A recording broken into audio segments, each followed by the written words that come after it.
Hello YouTube, Dave here again. Welcome back to Accessory Week. So this is a series of videos over the course of 5 days. I'm just going to talk about 5 of my favorite types of accessories for role-playing games in general, but more specifically for me at least, for the Dungeons & Dragons role-playing game.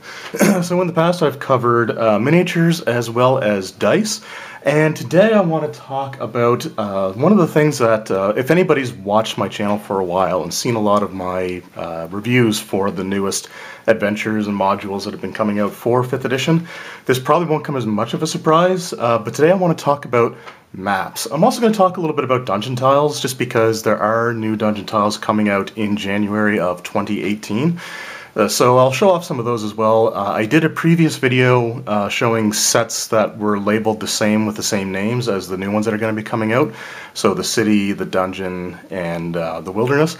I'm not going to be showing those off because they're kind of a hassle to get off the shelf type of thing, because there's stuff on top of them and they're stacked so that they're got things above them. So anyway, I do have some other dungeon tiles though, so I'll show those off. But the first thing I want to talk about is just maps.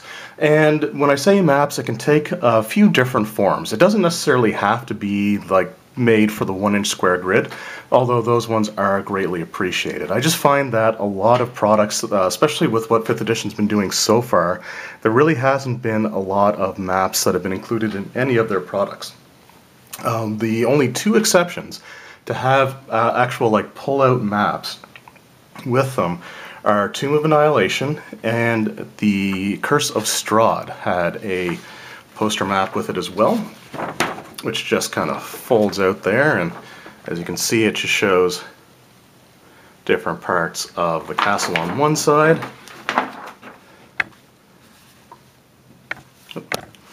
And on the other, you've got just some locations and the map of Barovia. And so stuff like this, I think, is really great and really useful. One of the adventures that really could have used this would have been the Tales from the Yawning Portal, which came out back, I think, in March or April of this year. That one desperately needed a map booklet, something that you can just flip through so you're not constantly having to go back and look through the pages. So I thought I would just take a moment and just show off some of the maps that I have that I've collected over the years. Now, most of these I've actually collected out of Dungeon Magazine or Dragon Magazine. And I've got a pretty thick folder here that's just kind of full of this stuff. So, like I said, I'll just pull out some of my more favored ones. Okay. So this one actually is kind of cool because this is a map of Westeros, I believe. Yeah, so there's Winterfell, and there is the Wall. So this actually came in an issue of Dragon Magazine. That was all about the Westeros, and I think it provided some setting information for it, as you can see on the back here. Oh, I'm not going to be able to show these off too well, but see on the back they have like ads for some of the Dragon Magazine issues. But this map was really cool and I really liked it, but I wasn't really into the Song of Fire and Ice, which like this came out back in I think 2003 or maybe 2004. So long before there was the HBO series. It was just the books were out and people were into the books, so Dragon Magazine ran an issue about Westeros. I think I initially gave away my copy, so this is actually one that I got with another copy of the magazine that it came in. So I think I must have given the first one away because it's something that I wasn't interested in at the time, but just this year I kind of went through and finally watched all of the Game of Thrones seasons. So I decided to, when I found that map was in one of the books that I had to keep it. So one of the things that I was talking about before was I really wanted to see, like I said, with Tales of the Yawning Portal specifically, I wanted to see a map booklet. So what I mean by that is something along these lines. Now this came from the Dungeon Magazine hardcover reprint of the Shackled City campaign path. But what this is it was all the dungeon maps that you're going to use throughout the campaign. And they're just all in this easy to reference book, which means for the dungeon master, you don't have to go from the room description to the map. So like just say for example, in Zitterune here, Let's just say your group was in room 58. So 58 it's going to be quite a few pages into the adventure, and the map is included very early on in the adventure. So again, it's just a bit of a hassle to have to flip back. So stuff like this is just absolutely perfect, and this again just shows all the maps that you're going to come across in the adventure, in the campaign, including one of my favorite things here, Crazy Jared's hut. So there you can kind of see like the fake towers and the walls and stuff like that. So just really cool stuff. And I actually want to say that Crazy Jared's hut was added specifically for the hardcover reprint. I don't think it was actually in the original publication. But again, just something like this is a product that would be infinitely useful in the newest incarnations of the Dungeons & Dragons adventures, especially something like Tales of the Yawning Portal, which is filled with dungeon crawls. So again, I'm not going to show everything that I have here just because there's a ton of these maps, but we also have here the Eberron map that came with the 4th edition Eberron setting. So you got Corvair. And again, it's going to be hard to kind of fit this all in, but just taking a look there. So we got all of Corvair. This came with the campaign setting itself. Interestingly enough, the 3rd edition setting did not have the map included, not the pullout map. The initial way to get it was through Dragon Magazine, I believe it was, but when they released the Eberron Dungeon Master screen, they included a map, fold-out like poster map, in there. But if you don't have that DM screen, then and you're looking to collect Eberron stuff, there's no easy way to get the map now unless you buy the 4th edition setting, which for the information is pretty well just as good as the 3rd edition one. And just on the back here, just got a few encounter locations. So if you're going to use miniatures, then this does give you a few maps that you can do that with, which is always, again, really great and really appreciated. So like I said, I can go on and more and more with these things. Just some more Shackled City maps that came with the magazine. This is a Forgotten Realms map, I believe. I think this is the Silver Marches. I haven't looked at some of these in quite some time, so yes. So here we have. This came with the Silver Marches book for 3. Well, it was released in 3.0, but a lot of the information still stands. So you got some cool things here. You got like the citadels, the dwarven citadels of Sundabar, Abdar, and Felbar, as well as the city of Silvery Moon there, which is pretty cool. And then you just have sort of the overall map of the region. So things like these are just products that are things that I'd like to see just included in the modern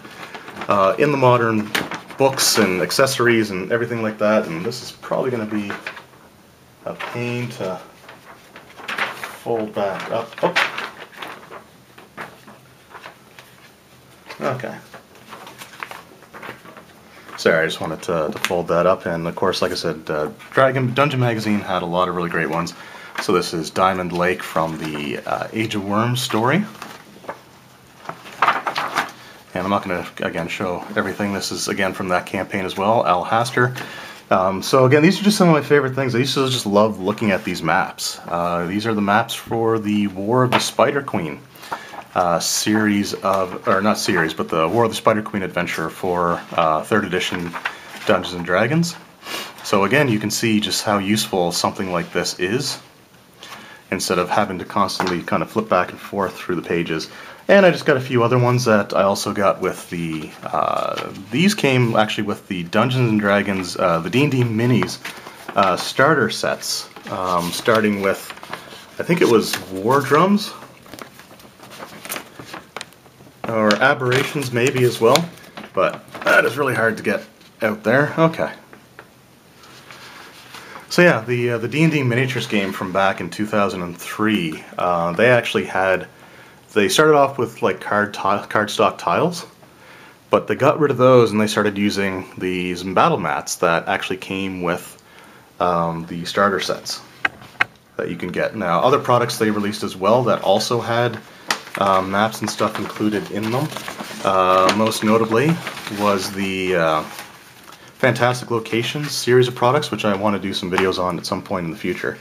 They had a lot of, there were like 4 or 5 different ones of those, and they had a couple maps each. The last map I'm just going to show off here is the one that came with the 3rd edition Dungeon Master's Guide. So,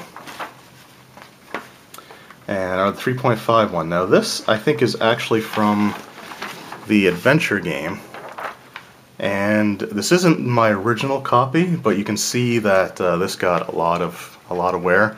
I should actually tape that up, but I don't want to ruin the, or make it difficult to fold. Yeah. But this map was also reproduced in the 3.5 Dungeon Master's Guide, and I still have my 2013 reprint, or 2012 reprint of the 3.5 Dungeon Master's Guide still has this map attached in it. But I've got like 3 copies of this now that are actually out and open. One in my adventure game, this one, and the one that came with the 3.5 DMG. So we'll just, again, just kind of move this out of the way because it's going to be sort of difficult to work with here.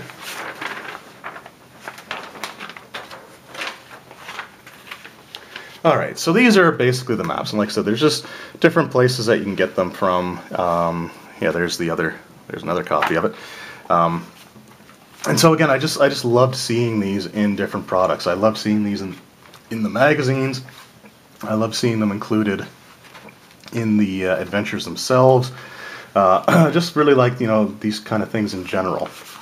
I guess the last one I actually want to show off is, this came in Dragon Magazine or Dungeon Magazine.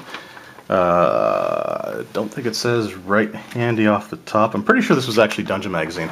But they used to include something called Maps of Mystery. And these were just locations that you could explore. They were just ready-made. They didn't really have a story or anything attached to them. They were just places that you could kind of go and use for adventures and campaigns. I don't even think they had like descriptions for anything. It was just, here's a map, find a way to use it.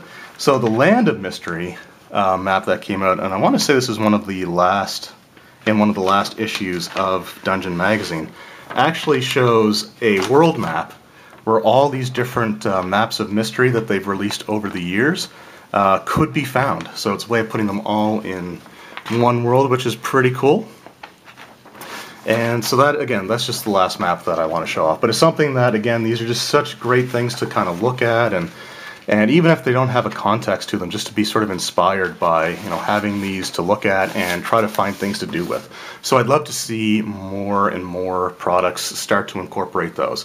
Now, I will say that Tomb of Annihilation, in addition to its kind of fold-out thing that's just the map of Chult itself, Gale Force 9 is putting out a game aid that has like, I think it's 4 maps, or 2 maps that are double-sided, and I think they said they had, I think it was like a vinyl finish, or they had something on them so you could actually like mark stuff on them.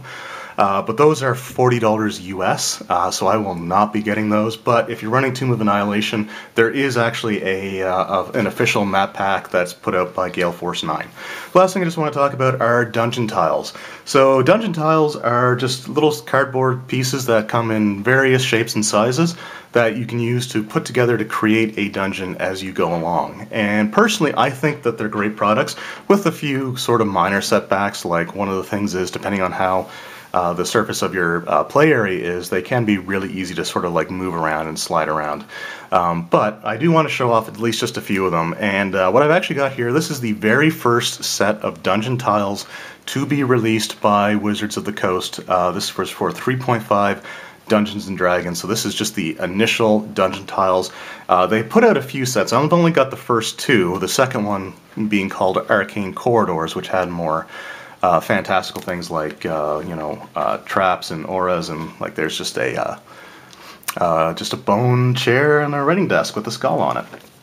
But what was kind of cool about these ones, and these original set of dungeon tiles, in addition to just having like the usefulness of the tiles themselves, we'll just kind of flip that over so you can see like the different features. And a lot of these were reproduced for the Essentials dungeon tile set that I also have. But what was great about a lot of these earlier ones is that they even had sample dungeons inside. So these are setup dungeons that you can just kind of do stuff with. And if you wanted to have something that you could do quickly on the go, then you use these tiles and you can make this setup. And they give you a few different ones.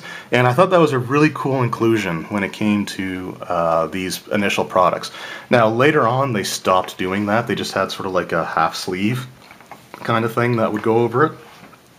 And the box set tiles just have the sheets themselves. So like no samples or anything like that. But again, I just thought that these were really cool and really well done.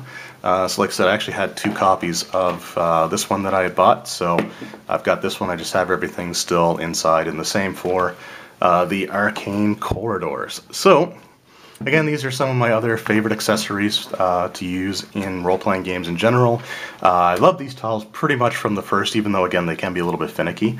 Something else I will mention is if you buy the D&D cooperative board games like Castle Ravenloft, Wrath of Ashardalon, Legend of Drizzt, Elemental Evil, or Tomb of Annihilation, they do come with cardboard tiles as well. I did do a video on Castle Ravenloft where I unboxed it, and I did another video where I did the single player solo scenario. So if you want to see how those tiles look and how they work, then you can watch that video. But long story short, they actually have hooks, and they've got crevices for the hooks to go into. So you got like a hook like this, and then you got one that has just a spot, and they link up so that they're actually connected. And if you end up moving stuff around, you'll end up shifting like the whole thing.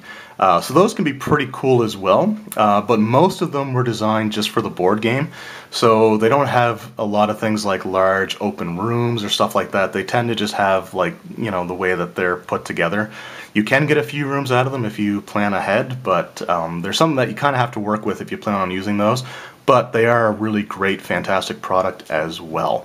So, like I said, I just want to show off just some of my favorite accessories. With this one, I don't really have a lot of helpful advice on where to get some of the stuff.